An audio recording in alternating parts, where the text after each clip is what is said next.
Les épisodes du Max Richard Show de cette semaine sont une présentation de Eros et compagnie. Je remercie Eros et compagnie de non seulement appuyer le Max Richard Show, mais aussi plusieurs autres créateurs indépendants du Québec. Le jouet en vedette cette semaine est le Dynamique. Vibration hors du commun, vous atteindrez l'orgasme très rapidement avec cette petite merveille. Bonne découverte. Et c'est Eros et compagnie qui dit que vous allez atteindre l'orgasme très rapidement. C'est pas moi qui le promets. Moi, ce que je vous donne, c'est un code promo MAX15. Tu vas l'acheter en ligne, tu t'arranges après tout seul. Moi, je peux pas. Vous êtes game, Eros, qu'est-ce qu'il y a? Vous atteindrez l'orgasme très rapidement. En même temps, très rapidement, qu'est-ce que ça veut dire? C'est quoi très rapidement? Il n'y a pas vraiment de temps là-dessus. On est correct. Fait que pour Max, là, je sais qu'il faudrait que je sorte du plastique, mais je veux pas le sortir du plastique parce que je veux le faire tirer plus tard. Puis je suis pas sûr que tu vas recevoir un dildo déjà ouvert. Fait qu'on va laisser dans le sac. Mais il est beau, par exemple. J'aime la couleur. Il faudrait que je sorte du plastique pour que Matt puisse l'essayer, là. Mais non, c'est quoi? Matt l'essaiera dans le plastique. Comme ça, on pourra le donner aux gens après.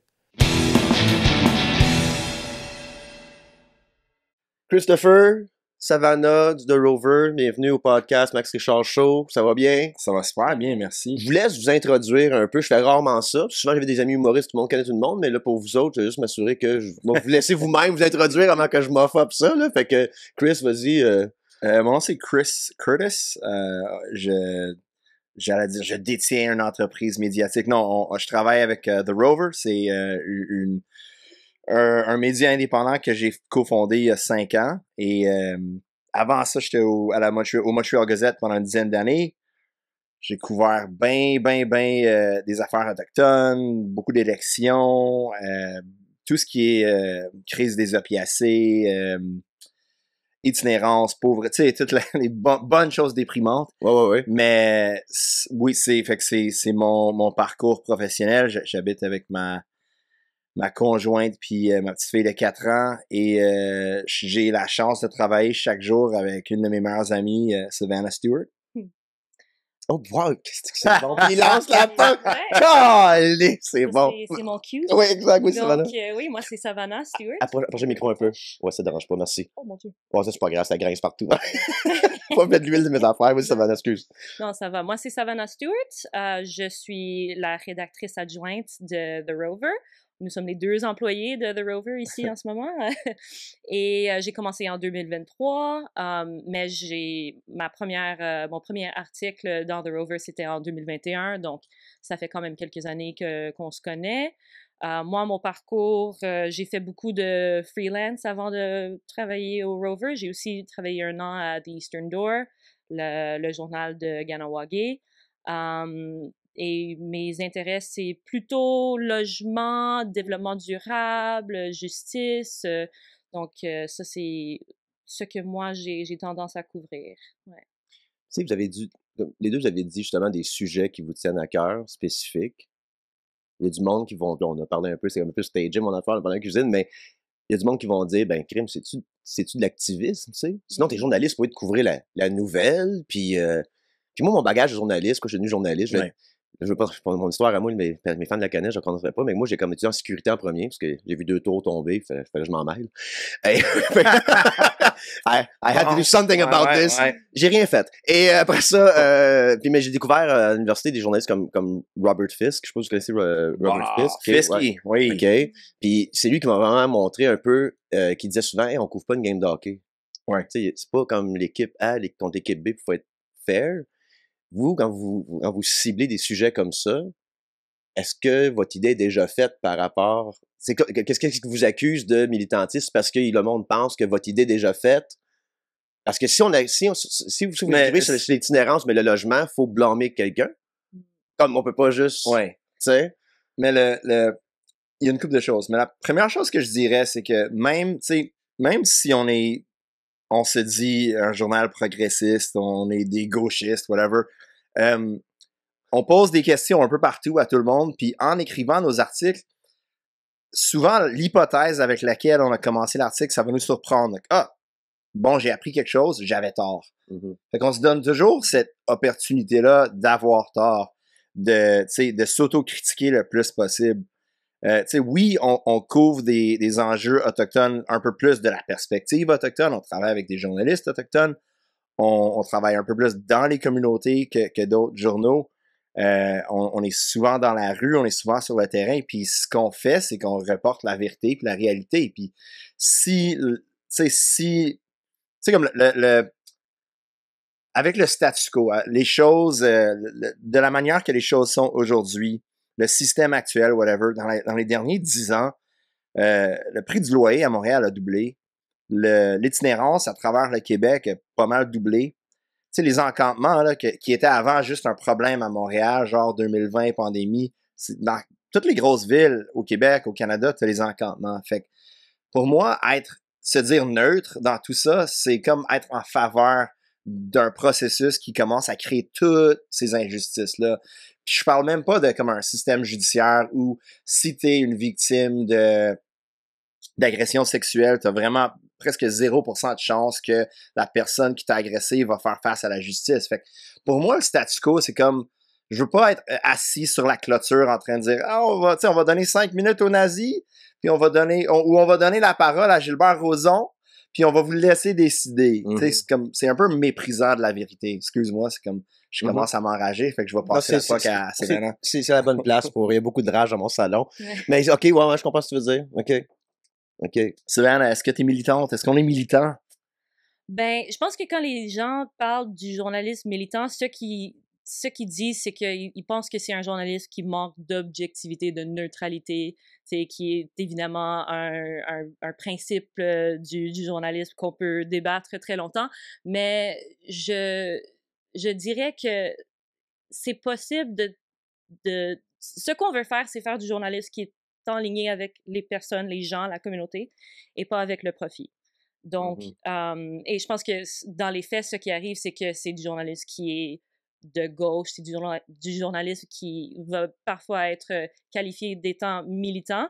Ça, absolument, je le rejette. je ne pense pas que nous sommes militants, mais je pense que ce qu'on fait, c'est qu'on s'enligne, on se positionne d'une façon différente que les médias traditionnels dans comment que nous voulons aborder nos sujets, nos sources.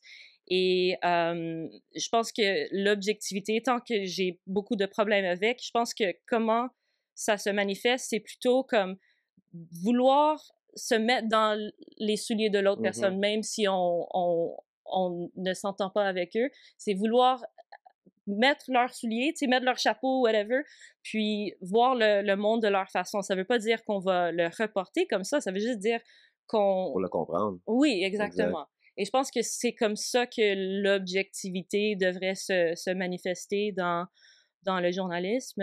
Et une autre chose que j'aimerais dire, parce que ça me vient en tête pendant qu'on a cette discussion-là, c'est que je pense qu'il y a... En étant quelqu'un, en étant anglophone au Québec, donc je vois le sphère des médias en anglais, le sphère des médias en français. Il y a de grandes différences dans ce que tu peux faire en anglais versus en français pour être considéré militant ou pas. Genre, ce que je veux dire, c'est que... Je suis curieux, OK, ouais. Dans les médias francophones, ça va aller... C'est beaucoup plus rapide, c'est beaucoup plus... ils vont t'accuser d'être journaliste militant beaucoup plus facilement qu'en anglais. J'ai l'impression qu'en anglais, on peut dire plus, on peut faire plus d'une façon qu'on ne voit beaucoup moins dans les médias francophones. Intéressant. C'est un peu de la même manière qu'on voit comme la laïcité différemment en anglais. Ouais. Deux philosophies similaires, mais il y a quand même des grandes différences. Mais tu sais, le journaliste, c'est le quatrième pouvoir. Okay? On a législatif, exécutif, judiciaire, puis qu'est-ce que les fascistes veulent faire? Ils l'appellent de même. C'est d'enligner les législatifs, exécutifs, puis judiciaire sur le même bord. Là, le quatrième pouvoir, dès que tu fais du vrai journaliste, le monde va dire « Ben, t'es à gauche! » Ben oui, tabarnak, sinon ils veulent m'enligner aussi. Tu sais, les médias comme Cube Radio, mettons, qui répètent la même affaire, puis sans même réfléchir à quoi. Moi, quand ils parlent, mais quand ils parlent d'Israël, puis c'est comme un genre de bloc monothéiste, c'est un bloc homogène. Il y a une histoire derrière, tu caches pas qu'eux autres aussi, ils ont un putsch fasciste. Ah oui. Ils disent une balle dans la tête, Likoud pendant 25 ans, une génération complète de brainwashés, que les Palestiniens, c'est des coquerelles. Tu parles d'Israël comme si c'était toujours la même affaire. Eux, le putsch qu'ils ont eu, ils l'ont eu aux States après avec Trump. C'est le même putsch. Ouais. C'est la même affaire, ils l'ont eu 25 ans avant. Fait que quand le monde qui dit que Trump, ça va finir en 2028, ils ont une génération complète à brainwasher encore de supporter des pédophiles, des casquettes rouges sur la tête. Comme c'est n'est que le début, c'est ça que le monde ne comprenne pas. Puis, l'Israël, c'est l'exemple parfait d'un brainwashing des derniers 25-30 ans, qui n'a même plus une place pour discuter de two-state solution, puis de it's over depuis, il dit à Rabin, il est mort, mais les autres, ils parlent de ça, puis ils mettent ça de côté comme ChatGPT peut te dire ça. Ouais. Tu sais, tu parles à la radio à chaque jour de ce sujet-là, t'as pas demandé à ChatGPT quelque chose. Je sais pas s'ils savent s'en servir. Non, mais peut-être qu'ils sont juste tellement biaisés qu'ils demandent exactement quelle est la réponse qu'ils veulent, puis qu'ils ont exactement. Fait, comment faire du journaliste sans passer être militant, quand la job de journaliste comme tel, c'est de faire face à... Moi, si on avait un gouvernement social-démocrate, mettons, OK, mais il manque de l'argent, c'est un projet. Ben, vous feriez quand même votre job pareil. Ouais. Ça change rien, mais ça la donne qu'on a des comptables. Demandez à Projet Montréal, on les a ramassés un paquet de fois dans nos articles. Tu sais, c'était pas ça le but de l'article, mais que tu sois à gauche ou à droite, là, si tu commets une faute contre la démocratie, si tu blesses quelqu'un, si par tes actions, tu rends les gens vulnérables, encore plus vulnérables, we're coming for you. Tu sais, parce que sinon, c'est là que le monde va dire que t'es militant. Non, t'as pas fait ta job pour l'autre parce que t'as bu le cocktail avec dans un... Tu sais, comme... On a souvent des offres de genre participer dans la politique ou de faire... Puis on dit non, c'est pas notre job. On a aucunement intérêt à faire ça. On veut pas être des vedettes ou de faire du gros cash sale. On veut créer une communauté de journalistes qui... Premièrement, qui font du bon journalisme. Deuxièmement, quand ils vont venir travailler avec nous autres, ils vont bien être rémunérés. Ils vont avoir un bon mentorat. On va leur connecter avec le plus de gens possible pour qu'il y ait le plus de chances d'être des journalistes qui sont encore capables de gagner leur vie ainsi dans 5 à 10 ans. Pour nous autres, c'est juste ça le but. C'est genre de répandre la maladie du journalisme. Puis, écoute, tu sais, moi, j'ai vécu une peine d'amour que le journaliste, que j'ai travaillé comme journaliste. C'est comme aimer quelque chose ou quelqu'un qui va jamais t'aimer. Exactement. Jamais. They'll never love you non back. seulement j'étais dégueulassement payé pour le montant de temps, je passais sur la route à faire des affaires, qu'il fallait que je fasse le montage du journal, parce qu'il avait coupé dans le département de design. Fait que là, moi, je suis sur InDesign, version 1998. Il faut que je monte mon propre journal. Mais je ne fais pas partie de la job, mais il faut que j'aille à l'assemblée tantôt. C'était comme, c'est n'importe quoi. Puis, qu'est-ce qui m'a rendu triste un peu dans ma région, c'est le monde te parle comme journaliste, mais tu n'as pas le temps de faire ta job. Puis les magouilles au niveau municipal dans les petites municipalités. Fait que j'en revenais pas que les choses sortaient pas. Moi, je sais pas si je vais parler de ça là, mais il y a un avocat qui se met plein dans les poches. À chaque fois que la ville se pogne une chicane, chaque DG de ma ville a envoyé du monde en cours pour 200 000, 150 000. Puis ils sont tous des payouts. Tabarnak! Non, on couvrait ce qui se passe à Hampstead. C'est une municipalité de 6-7 000 personnes. Puis des magouilles, ou l'apparence de magouilles est énorme. C'est une petite communauté. Il n'y a pas énormément de journalistes, mais il y a quelqu'un du suburban qui vont venir à leur réunion une fois par mois, mais quand les gens regardent pas, c'est là que les grosses magouilles se passent, mais je pense que Savannah voulait dire quelque chose, puis Ben, tu sais, qu'est-ce que j'allais dire, puis c'est vraiment horrible, j'allais dire, le journaliste, c'est un métier qui ne t'aime pas, puis tu l'as dit, donc j'ai plus rien à dire. C'est comme être la maîtresse, puis le gars, il arrête pas de dire qu'il va quitter sa femme, puis il va pas quitter sa femme. Non, il quittera pas. L'autre affaire aussi que journaliste local, c'est comme genre, c'est bien beau m'enquêter sur ce gars-là, mais on se croise au Tim Hortons tous les matins. Ouais. Il y avait ça aussi qui jouait dans comme la petite famille, moi, Parker là, je me pogne qu'il y a un DG de quelque chose, mais on s'en va prendre Savannah a travaillé au journal Mohawk avant, puis c'est ça un peu, tu sais, c'est une communauté de 8000 personnes. C'est ça. Puis c'est quand même des grosses confrontations, puis il faut que tu ailles au café, puis tu vas peut-être croiser les gens. C'était-tu... Ouais. Côté indépendance, moi j'ai toujours, comme j'ai étudié en sciences politiques, développement international, puis j'ai travaillé à l'étranger, j'ai été voir un peu en Haïti que ça avait de l'air les ONG, là, OK? Puis là, j'étais encore un autre peine d'amour. À part au prince. OK, puis je travaillerais pas pour ça non plus de bord, ça quand même. I left my heart in Port-au-Prince. Mais il y avait bien des bonnes, par exemple. Tu sais, puis une que j'ai toujours aimé, puis j'ai passé proche, j'ai travaillé pour eux autres, c'est Médecins sans frontières, comme en logistique, là, j'ai pas aucun background médical. Puis j'aimais beaucoup leur financement. OK? Ils prennent pas d'argent d'aucun gouvernement, comme ça, ils peuvent pas se dire, ben, hey, c'est des espions, on a pu les tuer. Tu sais, comme c'est bien important leur indépendance, c'est tout grassroots. The Rover, le bill d'hydro, on le paye comment? non, mais je suis curieux de savoir le financement derrière ça. Hydro, ils vont jamais fermer notre compte durant l'hiver.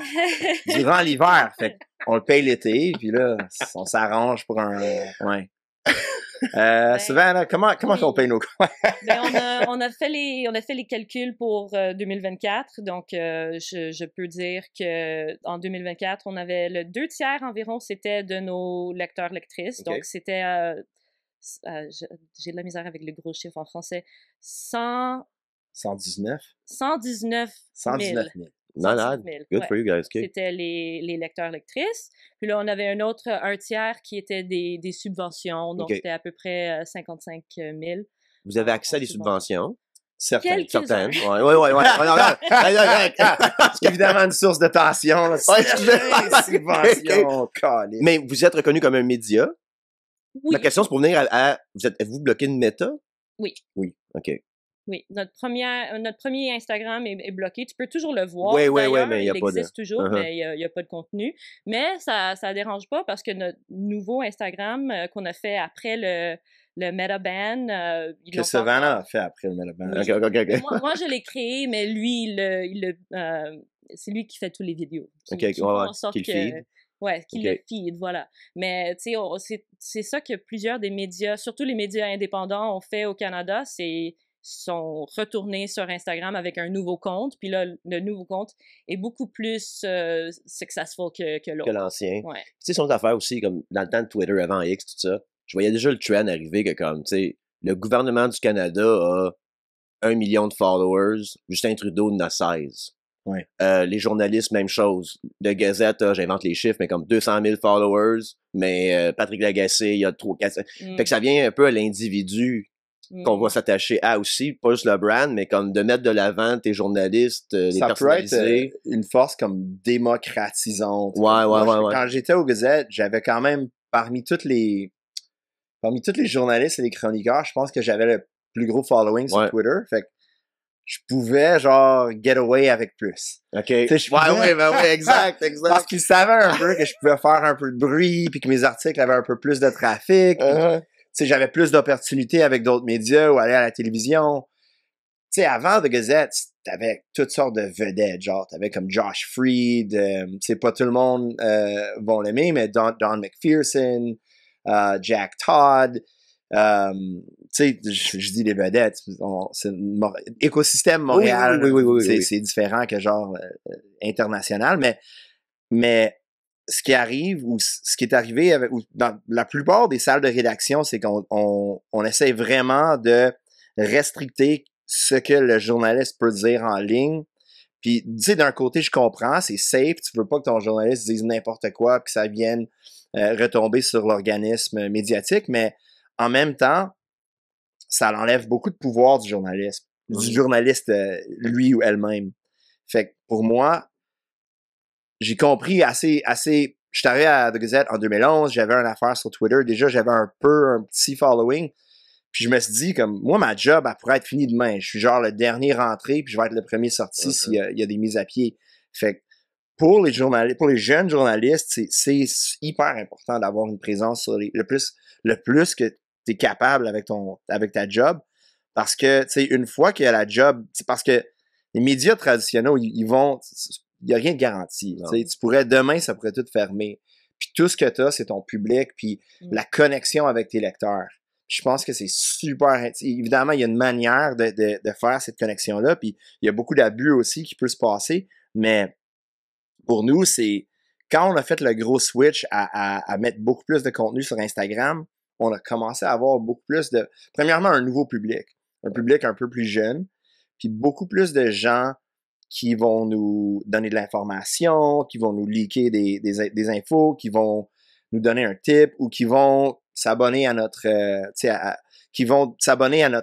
notre infolette parce que on essaie de mettre le plus de contenu possible sur Instagram, mais c'est toujours comme c'est un petit goûter comme si tu veux le vrai produit, c'est sur le site web. Puis s'il y a comme 100, 200, 300 000 personnes qui vont aller écouter ta vidéo, t'en veux comme 20-30 qui vont venir s'abonner pour l'infolettre. Puis c'est gratuit, t'as pas besoin de nous payer pour avoir tout ce qu'on fait gratuitement. Si tu veux nous supporter, tu peux nous supporter, mais l'idée, c'est vraiment de bâtir un énorme communauté de lecteurs et de journalistes. Et avant que Savannah soit arrivé, c'était vraiment pas le cas. Depuis que Savannah est arrivé, on est tellement plus professionnel, on est plus pas une machine parce que c'est comme déhumanisant, mais on est beaucoup plus organisé.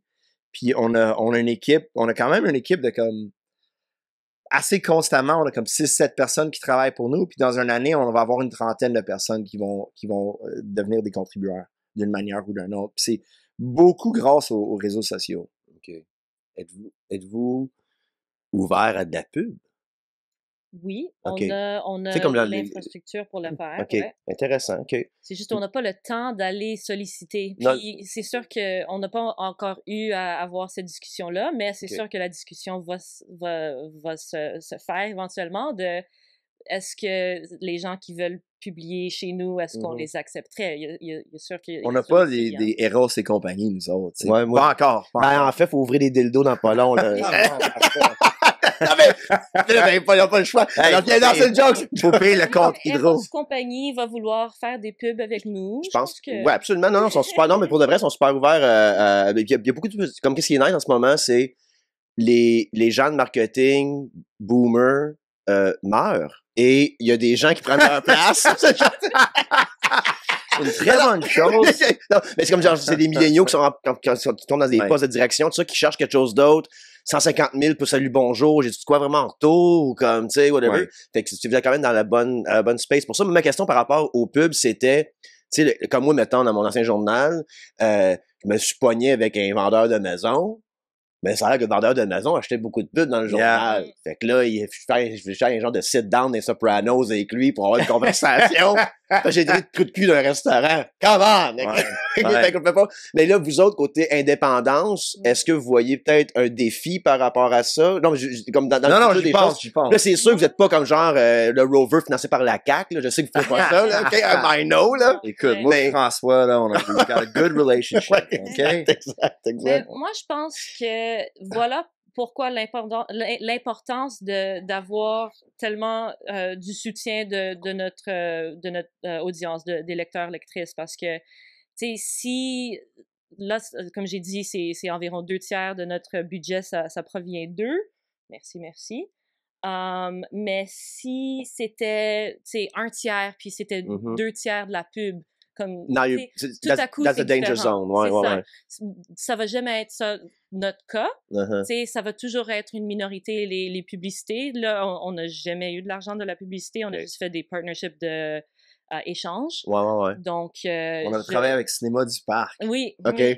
On faisait OK. des pubs pour eux, puis eux autres, ils mettaient The Rover sur leurs écrans. Il n'y avait aucun argent qui changeait de main. Mais vous avez eu la pub. Mais on a eu des passes de cinéma gratuits un moment donné. Ah. Merci, Cinéma du Parc.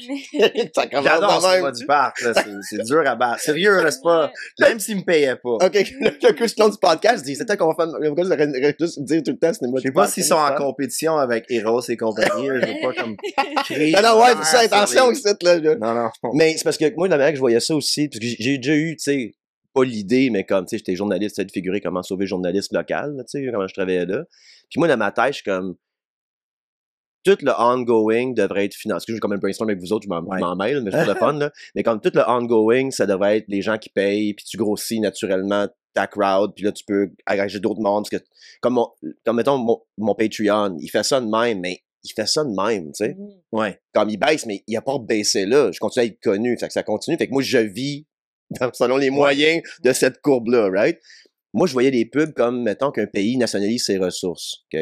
Le coût du cuivre, là, il change. Tu peux pas te baser, genre, tu peux pas payer ta santé avec le cuivre, là, tu sais. Non. Faut que tu payes ça avec des taxes, tout ça. Mais si tu nationalises tes ressources, tu peux dire, ben là, avec les profits du cuivre, on va bâtir un pont, on va comme... Fait que vous autres, la pub, ça pourrait être genre un projet spécial et financé par un tel, mais là, si on n'a plus le financement, l'opération continue, on peut continuer ce projet-là, tu sais. Mais Tellement que j'avais vu le financement de ça. Comme ça, tu associes une pub à un type de projet, puis quand il n'y a plus d'argent, ben, on n'a pas engagé quelqu'un pour ça, là, on a juste fait un projet spécial, tu sais. Le problème avec les pubs, c'est évidemment, ça c'est pas du tout la question éthique, c'est que Les pubs, c'est le volume. Ils veulent le maximum nombre de personnes qui vont voir la publicité. Fait que pour faire du journalisme qui fait des gros chiffres, c'est pas nécessairement... Nous autres, quand on a commencé, le but, c'était pas d'avoir 2 millions de personnes qui nous aiment un petit peu. C'est d'avoir genre 1500, 2000, 3000, 4000 personnes qui nous adorent. Ouais. Parce qu'ils voient l'authenticité. Puis les publicités, malheureusement, c'est vraiment du gros néolibéralisme. C'est d'essayer genre de faire plaire à tout le monde, puis de créer un produit qui va pas déranger personne. Puis, tu sais, c'est rendu, c'est comme de l'art, ok, c'est un clown, mais il pleure. Comme, ça doesn't offend anyone. Fait qu'on on veut faire de quoi. Tu sais, la qualité, c'est numéro 1 pour nous. Puis pas juste avec ce qu'on fait, mais avec notre public. C'est vraiment la qualité du lecteur. Est-ce que c'est quelqu'un qui va juste comme scroll vite, ou est-ce que c'est quelqu'un qui est vraiment investi dans les sujets? Moi, quand je travaille au Montreal Gazette, la pire affaire qui m'est arrivée, c'est que j'ai couvert le Canadien pendant une année. OK. Puis, tu sais, j'aurais pu mettre un pet sur l'Internet, puis le logo du Canadien ou Canadien dans la une, puis il y a comme 10 000 personnes qui iraient lire ça versus un des projets que j'ai travaillé dessus pendant comme des mois et des mois. Ça a été nominé pour un prix. C'était vraiment comme, à ce stade-là dans ma carrière, la meilleure chose que j'ai faite. 1000 personnes ont lu l'article en ligne. 1000 personnes. 1 0 0 0. That's it.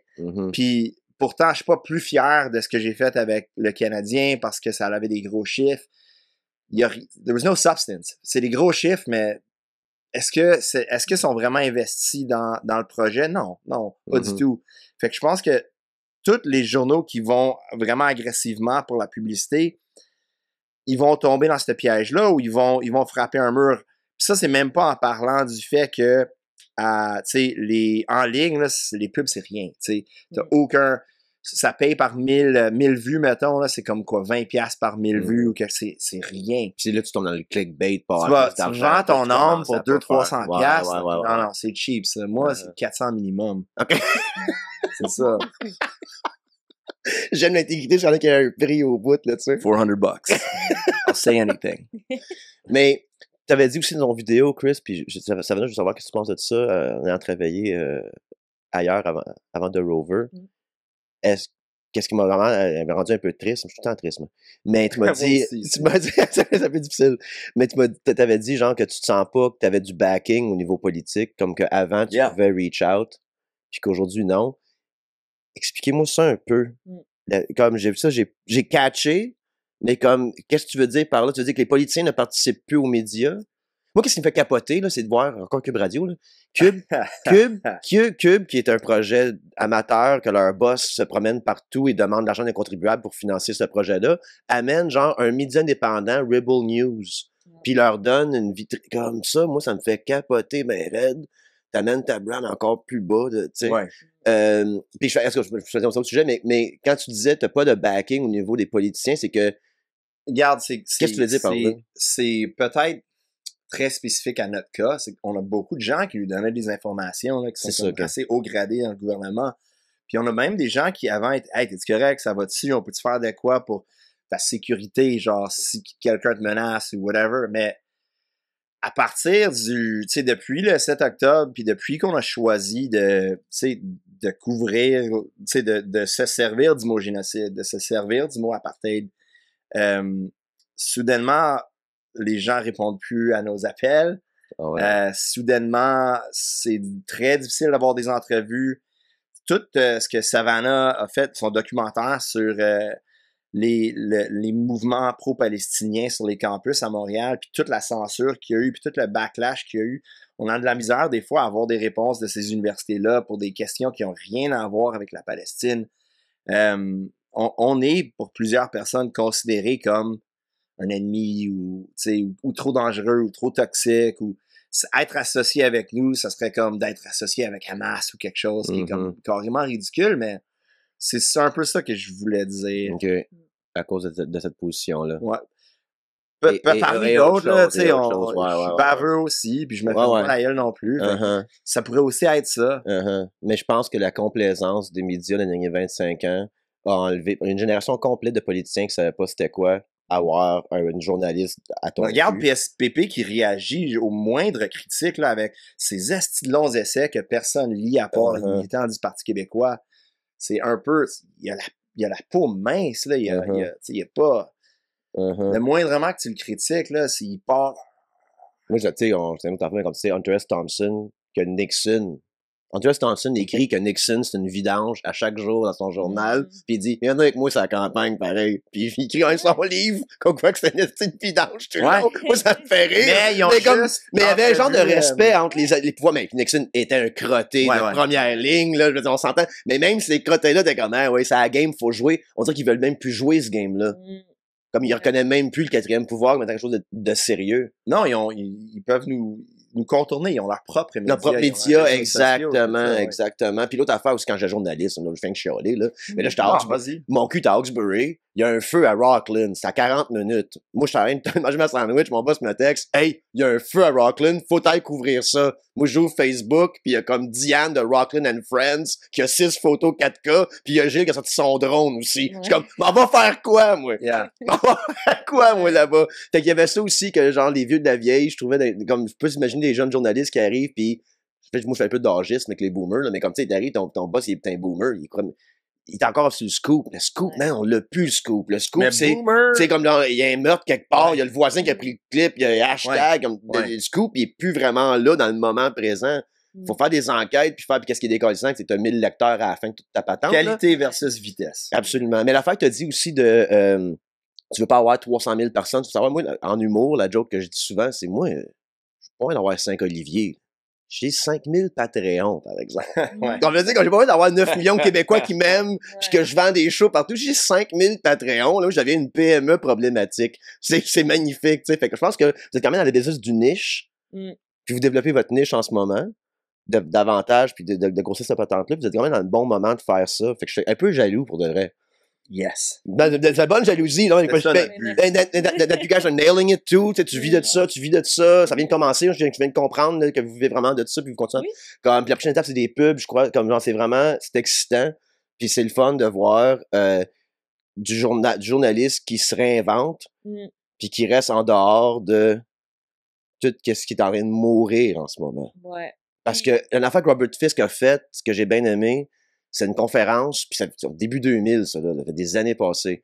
Puis il était à Concordia, je pense même. Ça a été filmé. Puis il lisait toute la même nouvelle sur une frappe aérienne israélienne. Puis tout le monde disait « The Israeli official said. The Israeli official said. » Puis j'ai lu la presse. « The Israeli official said. » Who cares what the fuck he says? Tu sais, ça donne rien, ça. Mais ça, c'est le journaliste qui a... À la défense des journalistes aussi, la charge de travail, quand j'étais là, était complètement pas le temps de comment. C'est absurde. Israeli official said, Esti me l'a envoyé par courriel. Fait que moi, le mettre dans mon article, faut que je fasse. Il y avait ça aussi, tu sais. Puis comment vous autres, vous gérez tu disais tant la qualité over la quantité, mais il faut quand même qu'il y ait une quantité pareille. Il faut que le monde ait les choses à lire. La quantité, c'est très Savannah qui gère ça. Parce que dernièrement, on a beaucoup. C'est ça, justement. Récemment, on a beaucoup de contenu.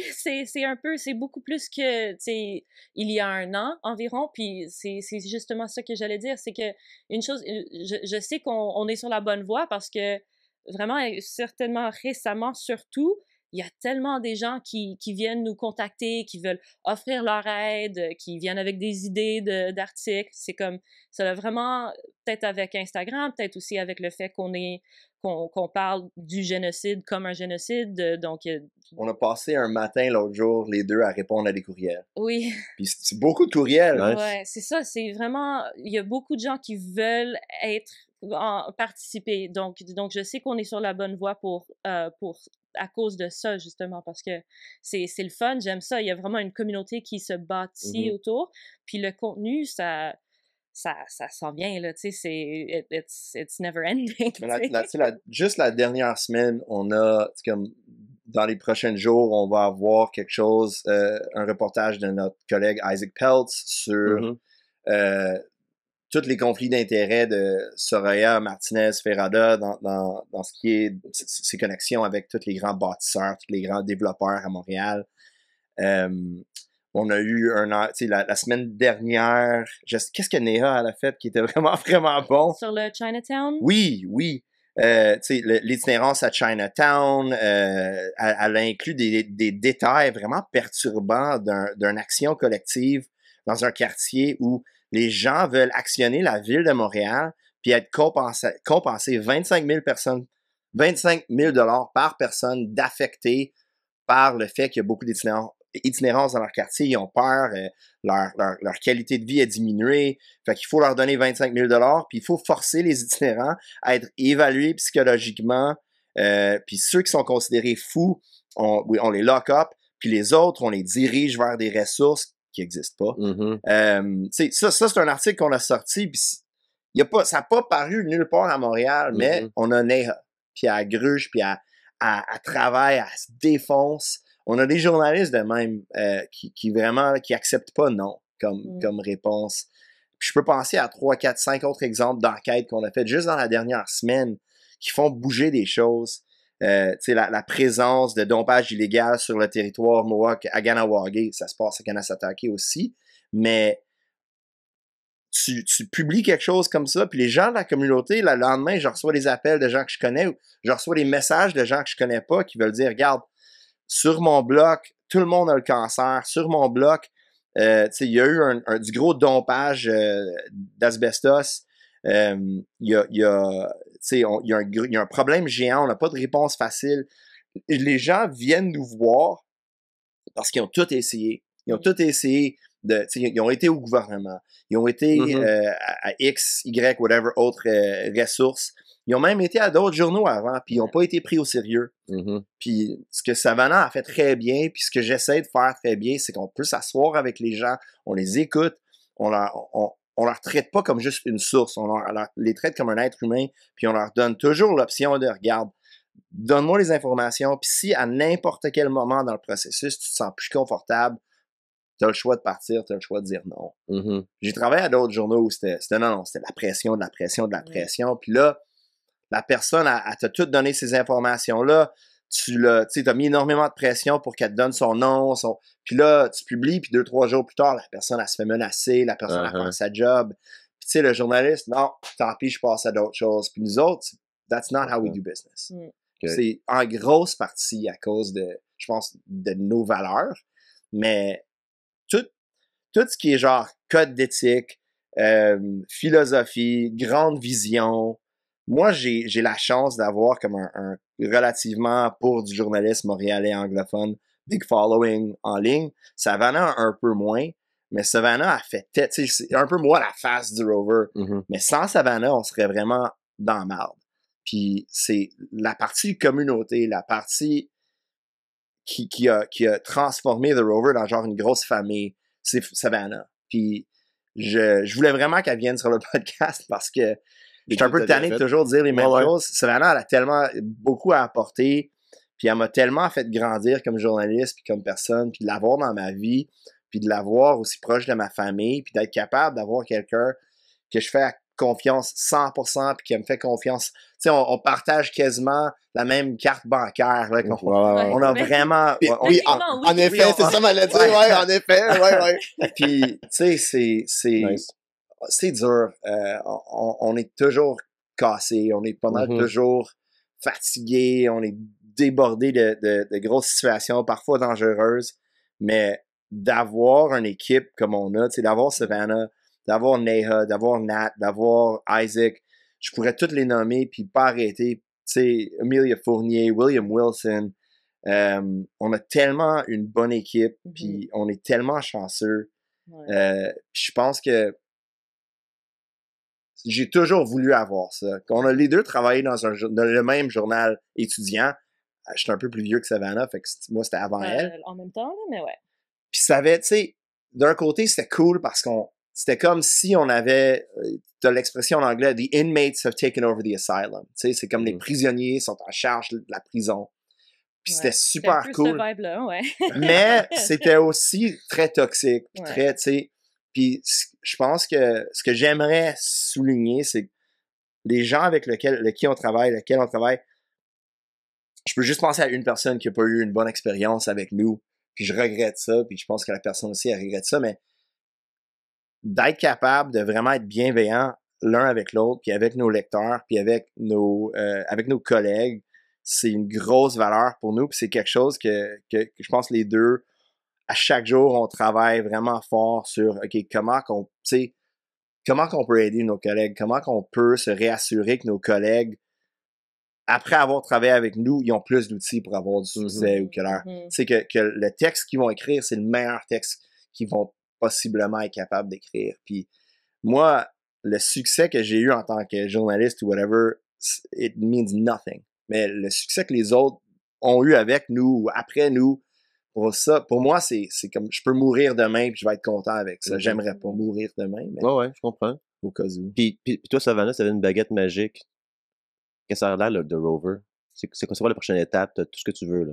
Oh mon Dieu, Tu sais, je suis curieux comme genre côté vision, mais comme pas juste une vision réaliste, comme une vision même irréaliste. Un peu, là. Non, mais dans le sens de comme ça roule en tabarnak au The Rover, qu'est-ce qui se passe? Comme qu'est-ce qui aurait différent? On a besoin d'une plus grande équipe. Tu sais, comme on a plusieurs contributeurs qui sont à la pige, puis on paye le mieux qu'on peut. On paye quand même très bien pour les journaux. 50 cents par mot. Qui... T'aurais pas ça à la presse, t'aurais pas ça à Gazette, t'aurais pas ça au Devoir, t'aurais pas ça si tu faisais de la pige pour CBC, ils payent beaucoup moins que ça. Ouais, mais donc évidemment on paye nos contributeurs, mais d'avoir des gens qui peuvent être sur le salaire aussi, tu sais, d'autres journalistes, un vidéaste pour pouvoir vraiment réaliser des documentaires. Moi, je veux un plus grande équipe. Ça serait mon rêve. Et on essaie de le faire. On essaie de trouver l'argent avec des subventions et des choses comme ça. Mais je veux juste que plus de gens peuvent juste faire du journalisme. Puis, tu sais, moi, j'ai fait quelques années à la pige avant de venir à The Rover. Puis, c'est sûr que c'est le fun parce que tu as beaucoup de liberté. Tu peux vraiment focusser sur les sujets que tu aimes. Mais tu chasses toujours l'argent. Tu fais jamais assez d'argent. Puis c'est difficile, c'est tough, tu sais. Donc moi, j'aimerais tellement ça que d'autres journalistes avec qui on travaille, qui sont à la pige, qui sont vraiment de bons journalistes, que s'ils rentrent dans une salle de nouvelles traditionnelle, ils vont juste, tu sais, ils vont perdre le feu. Tu sais, moi, je veux qu'ils peuvent garder le feu et qu'ils peuvent être payés pour le faire, tu sais. Ça, c'est mon rêve, ce serait d'avoir... c'est une équipe de plusieurs autres journalistes avec nous. Puis avec un revenu assuré pour tout le monde, qu'on ne stresse pas avec la prochaine patente. Ça, c'est un peu... ça. Tu sais, des fois, tout est micro puis macro, là. Dans le sens que je pense que tout le monde voudrait ça dans leur vie. Ouais. C'est comme mis à part une organisation, ça. Je pense qu'on est... Puis notre génération est en train de parler de tout ça. Nous autres, on est en train de... Fait que ça, en tout cas. Mais hey, c'est la fin du podcast public.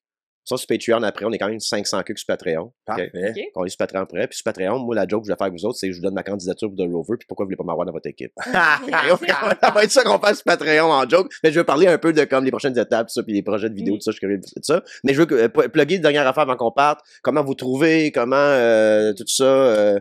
Là, de Rover, d'une manière, réseaux sociaux, faut suivre Chris. Parce que Savannah, j'étais voir ton Instagram. Tu fournis-tu un peu ton Instagram ou? Je sais. Il est quand même busy à l'interne, parce que d'autres choses. Prends soin de tout le monde c'est ça, avant de prendre soin de Savannah. The Rover Community, c'est moi. OK. Donc, moi, je gère celui-là. Donc, c'est therover.community. Ouais. OK. Fait qu'en anglais. Ouais. Pas communauté, community. Ouais. Exact. Puis... therover.ca. Ouais, exact. Il y a aussi notre YouTube. On a un documentaire là que Chris a mentionné sur le mouvement pro-palestinien sur les campus. Donc, allez voir ça. Je pourrais pas assez plugger ça. C'est vraiment... Il y a pas eu... Tu sais, on a eu un peu de reportage sur le backlash sur les campus, mais il y a pas eu un reportage qui a comme tout été chercher ces informations-là puis les a mis dans une place. À part celui de Savannah et Justin Kahn, qui s'appelle Palestine on Campus. Fait que si tu vas sur notre YouTube, c'est là-dessus. C'est... Dans la description du vidéo. Là, oui. Ça, là, fait que, c'est vraiment... moi, j'ai presque rien à voir avec le documentaire, à part le fait que j'ai dit comme « Hey, wow, c'est bon, continuez! » Mais c'est vraiment... C'est leur premier documentaire. Ça m'a vraiment comme... Ça m'a shaké tellement que c'est bon. On a fait un screening, puis en dedans de 2-3 jours, on était à guichet fermé. Nice. C'était gratuit, là, fait que le guichet fermé, c'est un peu... Personne n'a payé, mais... Mais c'est pas grave. Bizarrement, quand c'est gratuit, des fois, le monde se présente pas à cause c'est gratuit. Ouais. Tu sais, des fois, ça donne le contraire. Fait que si c'était plein, il y avait du monde qui était intéressé, fait que ça marche. Ouais, mais moi, je pluggerais plus que d'autres choses. Allez voir le documentaire, puis suivez Savannah aussi. Let's do this. Merci d'avoir été là, puis on se retrouve sur Patreon, où est-ce que je fais mon Merci, pitch. Max. Fait que merci, puis on s'en revenait quelque temps. Ça veut dire genre de nouveau projet documentaire, un projet d'enquête, vous en parlez. Venez ici. On attend, absolument. On n'est pas beaucoup, mais ils sont bien fidèles, mon monde, puis ils dépensent leur argent à bonne place. Aucun billet là-dedans.